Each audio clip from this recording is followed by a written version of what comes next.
So I'm Ankur Mittal. I am the co-founder of Odin Wise Academy, and we provide robotics and tutoring services for anywhere from 2.5 years old all the way up to college level.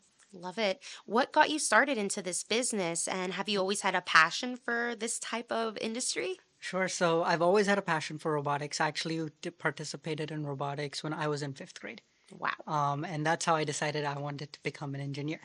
From there, I started coaching just the team, just as a hobby, just uh, pastime, as I say. And I ran my own marketing agency at this time.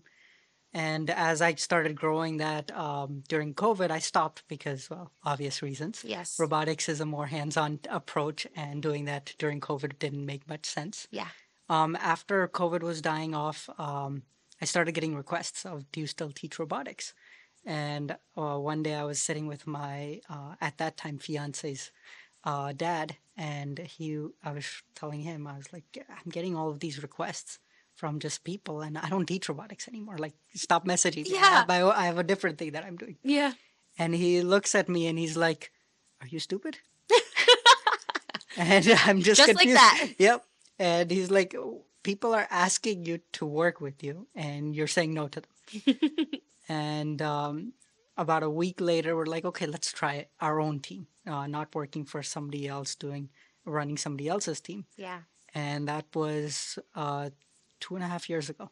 And now we have grown to 200 kids. Wow. That is So incredible. Do you feel like the demand clearly and like a trend going up for like robotics and science, especially with like most definitely. AI and technology? Talk to me. Most definitely. Yeah. Like, especially with the AI boom, I think that's become much larger. Even children that are 3, 4 years old, first of all, they have access to everything. Cell Yes. phone is what they get The as soon iPad as they're babies. born. Yeah. Yep. And all of those types of things, now it's taking all of that and putting it into more of a better approach. Let's put it that way. Yes.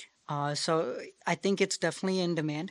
And the nice part is there's not a lot of other businesses that are doing this. Yeah. The ones that aren't focused on the competitive aspect or the instructional, more of a creative instructional basis. They're Yes. more curriculum based. This is what we're following. This is what you're learning. Yeah. Our curriculum is very different in that way. We are more creative. Every class, no matter which school it is, which competitive team it is, the curriculum might be completely different. Wow. And it's really based on the kids and how they start perceiving the information as well. Yes. That is So incredible. that's it's a little bit different of how we teach. It does require a lot more one-on-one attention, but because of that, it's much better curriculum for the kids. Yeah, I would have to agree with that probably. I'd like to know what is the like prerequisite? Can anybody just join this like for kids? Like what is the age range again? And then any prerequisites that they need to have before they sign up. So our 2.5, 3 year olds, they're not learning pure robotics per se. It's they're not engineering different types of metal pieces, putting those Yeah. together. They're using Legos, but using Legos in a creative way to start building and start thinking Wow. creatively. A lot of what school, they learn about, this is the right answer to this problem. Our approach is, all right, here's the problem. Let's try to figure out a solution for it. There's 1,000 solutions out there. Which one is most interesting to you? Wow. So we start that off at like that 2.5, 3 year old age. That's until about 6 years old. From 6 years old above to about 10 years old, we start introducing more advanced robotics. Start teaching them block coding. Start teaching them the principles of coding. So like Wow. in our first class, we have them teach our instructors how to build a PB&J sandwich. And it seems easy, It but then does. when you start thinking about it, the steps required, it's not just taking a bread. You have to first take the bread out of the wrapper first, and then you have to open the wrapper before that. Like, those are the tiny steps that are Yes. involved that nobody thinks about coding. That you need to understand those small little tiny steps, because you're not teaching a human brain, you're teaching a robot that knows nothing. Yes. So those types of things we start teaching our kids, and from there, after about 9, 10 years old, is when we hopefully get them to start competitive robotics. Wow. So that's the goal. That's like the just step by step process Yeah. age-wise for them. I think that is incredible. That's so cool. I can't wait to have like the future, like when these kids are adults and see like all the progress that Right. you've been able to do with them and like planting those seeds so when they're older, like they can have a greater impact for our Exactly. society. Like I had one parent 2 weeks ago. I was at one of our schools, and she was part of our last year's program. And she was mentioning her daughter now comes to her just in the middle of the day and says, "Look what I built," and actually tries presenting it. From That's so cute. before, where she wouldn't express her thoughts much, but she was really smart. She knew how to do all of this, but wouldn't express it or Wow. wasn't confident in expressing it. Yeah. And it's those small little things that even the parents notice are building these kids up. Yes, So that is incredible. I love what you're doing, and I'm so appreciative that you're here talking to us about that. So, thank you. hopefully, we can get some parents who are listening who maybe are like, what can I get my kids into? They're not very sporty. Yep, This is something that they can go most and definitely. sign up for. Yep. I'd like to know what the vision of the company is and what makes you different from other companies. Really, the vision is to create one of the best and biggest research organizations in the country. And that's not just for robotics and AI or new technologies per se, but also in how we're teaching our kids. What's the best way to create new entrepreneurs or just uh, new thought processes for kids, and becoming almost a research hub for professors, for researchers, for kids, for students, to learn different types of robotics, AI, and as we expand, hopefully just STEAM in general. So not just robotics. Yeah, no, absolutely. I'd like to talk about marketing and how you go about that for yourself and your business. Are you an avid social media user? Do you use it in different ways, more educational, less dancing? Are you on YouTube? Talk to me about that and how you're using marketing for your Sure. So business. our biggest is Facebook, and then through all of the school partnerships that we've done. But Facebook has been our biggest lead source. I'm more active on Facebook than I should be. My wife would say that at least. Um, but Facebook, just because of the progress that they've seen. So I've been coaching for 9 years now. This Wow. will be my ninth year doing competitive coaching. Hmm. So just word being spread around with the community has helped to make my name out there Yeah. and get more leads. In terms of more, let's say, like paid marketing or aspects of that, we haven't actually done that yet in the Okay. past 2.5 years, which has been both good and bad. Bad in the sense that we're still trying to grow and try to scale up. It's part of the journey. Yeah, exactly. But the good aspect of it is that we keep getting so many clients that it's been hard to keep that as a priority. Let's put it that Yes. way. Yes. So that's been very nice to see.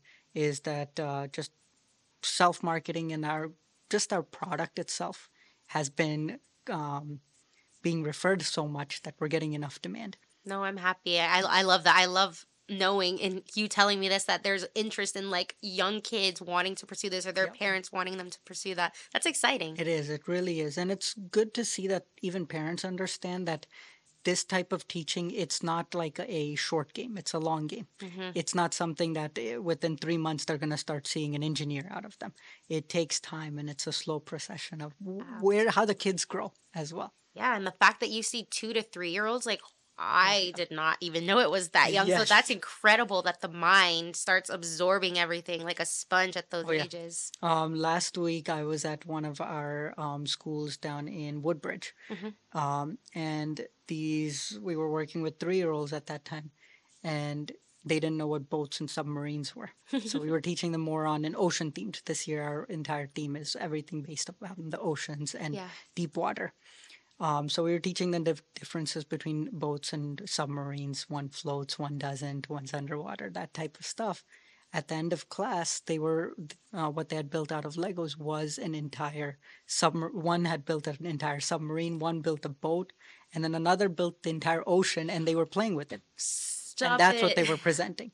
And that's how we use Legos to really show like teach these types of concepts, Yes. because Legos is something they're interested in, that they'll get their mind into. Yes. But the learning aspect, if you're just teaching them one on one, just sitting down and trying to teach them, they're not going to learn it. No, no. And that is So incredible because I'd like to say that I have trouble building Legos. My brother helps me with that. So yeah, the 2 and 3 year olds are killing it out there. yeah. Go, you guys. No, it's a lot of fun. More fun than I thought it would be. My professional background is engineering. It's sitting at a desk, coding, working on project management aspect. So this was a completely different world for me, but a much more fulfilling world. Yeah, So no, I'm sure it is. Let's say yeah. it's incredible. You're like working with the youth, and that is our Yes. future. So I'm sure. Um, How can we get more people into the competitive programs and with schools that are interested in introducing programs like yours? Do you have workshops or are schools inviting you to come in and talk, or how does that work? Sure. So we work with schools on doing a lot of after school programs. So non-competitive after school programs, we work with PTAs to introduce those. And then the goal is from there that the kids gain enough interest to be able to join our competitive programs. Yeah. We'd love to partner with schools. We're partnering with two schools, elementary schools at the moment, to introduce competitive programs next year. But we also run our own private programs as well competitively. Okay, very nice. I love that. And where do you see yourself and your business in the next 5 years? Any room for expansion? Do you currently have a team with you, or is it Yes. just you? So we're a team of 15 at the moment. Oh, wow. Four in the administrative aspect, and then the rest are instructors.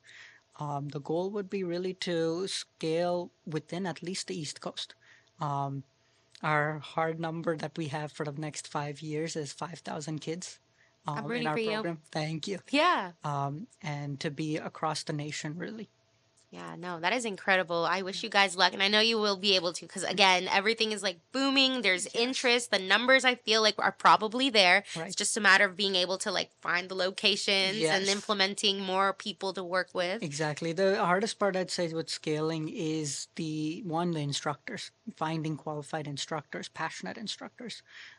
We are picky about who we bring on because if they don't have the same values and the passion, the kids don't learn. Yeah. They honestly learn because the instructor is passionate. Yes. So having passionate team members and staff members is very important to us. Yeah. No. And then being able to scale with equipment and just logistics in terms of supply chain, even. Yes. Um, those are things that initially, when we started the business, we didn't think about. Of where are we storing all of this Yeah. material? How are we getting it to each location? Yep. So those types of problems we're still solving, Yeah. but hopefully in the next year or so, we'll be able to at least get into the Maryland and DC area. Awesome. I love that. And how was that transition like for you from being like an engineer, IT, and then transitioning now into this role where you have your own business and you're Yep. calling the shots? Was it easy for you? Was it hard? Did you have a coach? Talk to me about that so Sure. we can inform other listeners who are entrepreneurs who are thinking of transitioning or starting their own business. Sure. So, one of my last jobs was at Mason Small Business Development Center. It's a partnership between SBA and George Mason University. So they actually help entrepreneurs and small business owners grow. So I was part of the engineering or the tech person there. So I did a little bit of consulting, but mostly back end tech work for Mason SBDC. During that time, I learned a lot about just entrepreneurship, business ownership, and that's what really, I think, motivated me to get to the next step. From there, honestly, I've tried multiple different businesses. I have a marketing agency as well. Nice. Do you want to And shout them out in case anybody wants to? sure, Scratch Studios. So we provide mostly for smaller businesses. These are people that are just starting out doing small marketing and website designs for them. Very cool. But we started from there and uh, just got into Odin Wise about 3 years ago. So Okay. I guess it just grew. It's just step by step. Yeah, Yeah. awesome. I love that. Good for you doing Thank you. all these endeavors and businesses. Sure. I would like to know, it sounds like you're a busy person. How do you find time for yourself and make sure like you take care of your mental health and make sure that you are at your best so that you can give your students, your staff, everybody your 100? That's it took a while to get to that balance. I do tend to be a workaholic, and I love what I do. I love running these businesses. I love just teaching. I love building curriculum. So I do work a lot. But one of the things I've realized, I've created more stricter rules for myself. So like not bringing my computer into the to my bedroom, or once I turn off for the day, then I'm not back at work, mentally, Yes. per se. And because our classes are over the weekends as well, it tends to become almost a 7 day work week. So I had to start just giving myself more stricter rules of, okay, I'm not working on Monday or Tuesday, I'm taking off. Doesn't Yes. matter what I'm doing. I got a separate cell phone for work, and I Good. put it away. I don't look at it then. It's difficult. I will say I'm not perfect at it, but it's getting there. Yeah. I also try to just with my wife, we actually recently just got married. Oh, Thank you, thank congratulations. you. So because of that, I'd say we're still in that honeymoon phase too. So Yeah. that helps a little bit, Yeah. being able to spend more time with her. But I think it really just requires a whole just mental change Yes. of, I have to put work away. That's not the only thing that's important. Yes. And I've been burnt out multiple times because I've just worked myself to the ground in a way. Oh, no. Yeah, we So don't want that. And this is yeah, why I like to have this discussion because sometimes people can be hard on themselves. They're like, yep, no, I got to take that last call. I got to put my clients first. And yes, that is true. I'm not saying that yep. you shouldn't do that, but you also need a balance because realistically, you're going to burn yourself out Oh and yeah, you need to take care of yourself because if you don't get enough sleep because you're always working, your right, work is going to start being not so good and at right, 100%. So I think that is important that you have become self-aware about that. You said, right. "Hey, I need to figure out what I need to do." Okay, separate cell phone for work, not going to look at it. It's not an emergency, not life or death. I will get to it when I can get to Yep. it, right? Yes. So, And, initially it hurt because I've lost a few deals because of that.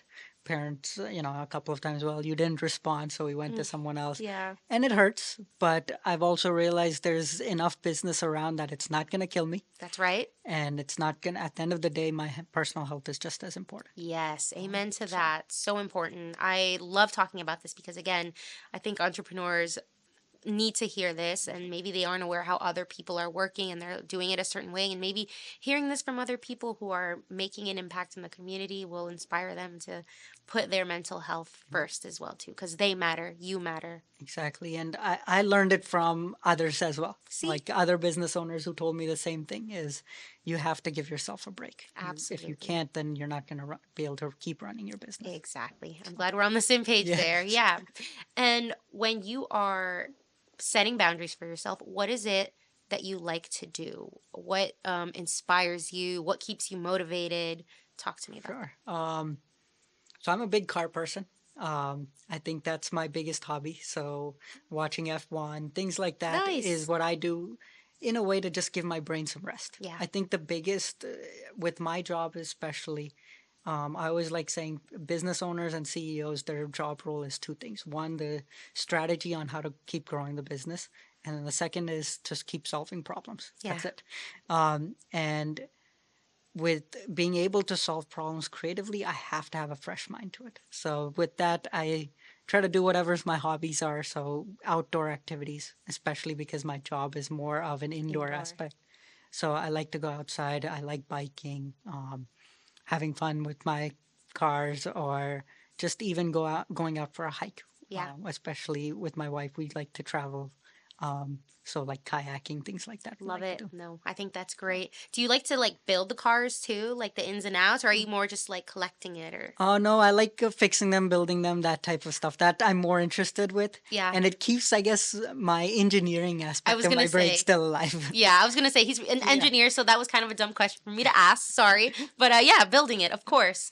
And then, is there like a life lesson here that you've learned so far? It can be whether it's been in your career right now with helping kids, IT, anything that's been challenging that you've noticed throughout your life that you have been able to overcome.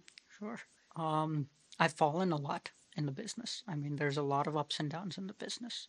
There's been a lot of times where I've just like, okay, I should quit. I should get a job again, and it's not easy. And I think the two. two big lessons I've learned is that one, you have to keep getting up, but the second is you have to have a life partner or someone who will make sure that you keep getting up, that motivation behind everything. Yes.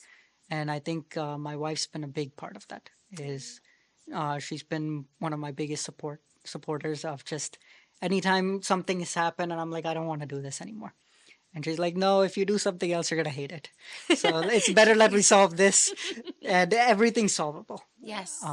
That's another thing I've learned is just everything's solvable. It just takes time, it takes effort, but there's nothing so bad that it's not solvable. Yeah, no, that's So, great. I love that you have your partner who can support you, uplift you, and just like be there when you want to give up. You just want someone that you don't want someone who's gonna be like, okay, just give up. yeah, Like she's like, no, you work too hard for this. You're gonna hate it. exactly. Get your butt off the floor and do it. Yep. So I love that.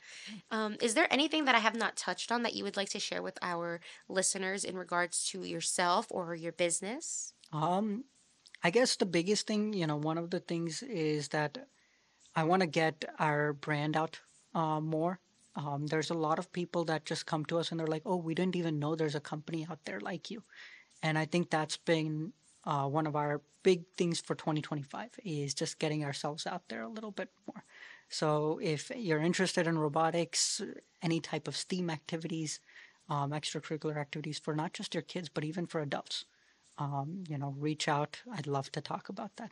Absolutely. Well, Yeah. thank you so much. Yeah. I'm going to ask a question that I like to ask everybody. Okay. Um, it is, do you have a mantra, a saying, or a quote that inspires you or has inspired you in your life that you could share with our listeners as a use for inspiration to them as well? Sure. So I guess the biggest, and I've mentioned this, is everything's solvable. And I think that's how I keep going. Is just anytime there's a bigger problem or I'm just like I can't solve this. That's what keeps me going. Is that everything's solvable? You just have to find it. So, Yeah. And it can be frustrating sometimes, yeah. but you've got to not give up and find what it is. Yes. Yeah.